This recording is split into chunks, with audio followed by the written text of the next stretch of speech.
Civil suit है, civil law के मुताबिक ऑर्डर 9 के रूल 2 रूल 3 के मुताबिक डिसमिस हुआ, अदम तलबाना खारिज, अदम पैरवी खारिज।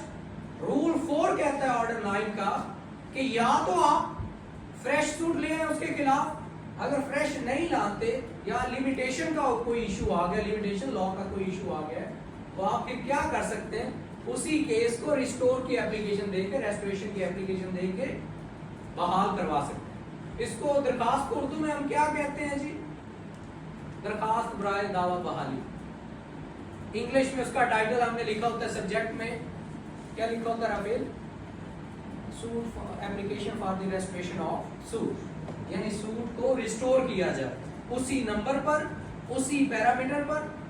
अब अदालत की मर्जी है, वो आपकी एप्लीकेशन से अगर मुत्तफिक होती है, यानी आप अपने आर्गुमेंट से, अपने दलाइल से कोर्ट को कन्विंस करते हैं, तो अदालत आपका सूट बहाल कर देगी।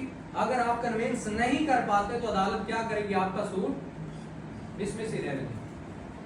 लेकिन नॉर्मली ये होता है कि अदालत सूट बहाल कर देती है। पहले बाज दफा बिना जुर्माने के कर देती है, बाज दफा विद कॉस्ट कर देती है।